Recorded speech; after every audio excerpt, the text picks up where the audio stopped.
the group that we have for our game is really good, because you do reveal a lot of information that our characters could not know, and we don't act as though we know it, so yeah, and especially when, if somebody gets like a critical success on a history check, I'll tell them a whole bunch of stuff. Yeah. And then whether or not they tell the group, it's up to them. But even then, like, we've been very good about not acting as though our characters know that stuff as well. That's kind of the whole point of not metagaming, is like, your characters don't know this information. You as the player do, and you could think it's really cool and interesting, or you could try to come up with some way to use it to your advantage, but but until your character knows that information, they can't do anything with it. Yeah.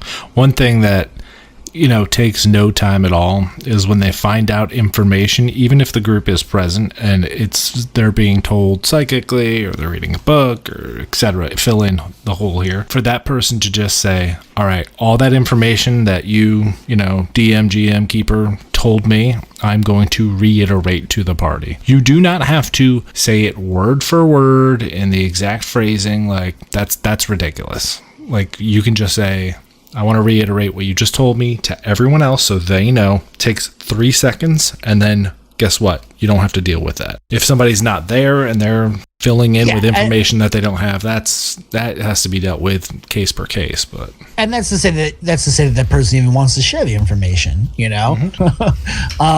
I think that in that case, you're right, Frank. It's very simple. Like, I would never expect somebody to repeat everything that I said, or read off all the lore that I have in front of me. There are some people that would. Well, I don't know that I would have fun at their table, I guess. But, if you just told me, hey, listen, everything I just figured out, I'm going to go back and I'm going to tell my party, then as far as I'm concerned, they know what you know. Mm-hmm. Yeah, sometimes depending on what the information is, on an RP standpoint, I always like to pass it on in my own words, because it makes me feel as if it's how storytelling was, or that's how, like, the game of telephone, right?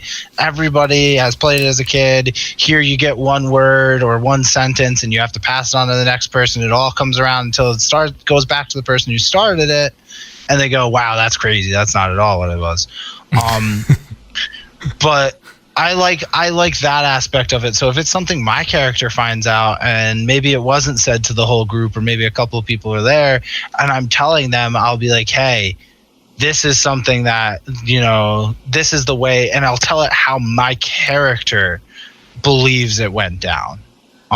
So I feel like that kind of changes the RP aspect of it, but also that's not every situation. If we're all sitting there and something's getting explained, yeah, I pass that knowledge on because everybody else was paying attention. Yeah, and especially if depending on the type of game, in a heavy RP setting like the one you guys play in Talaraxia there, very much you should be, I know the way that Cody runs that is very, there's a lot of information being passed around. Some is correct, some is incorrect, and you guys kind of compile things as a group together, and then you're feeding that information to new cities, kings, etc., and you definitely need to have those sessions where you literally walk them through what they need to know, because it's very important that they know specific things and that they don't know other things. Whereas like in a one shot or in a small campaign that's, going to take place over 5-10 nights, depends on how you want to do it, really. Sometimes certain players can eat up a lot of time by just doing that. So it really case per case. But yeah, absolutely. When you get those chances, definitely you want to walk people through all these different things that can help out.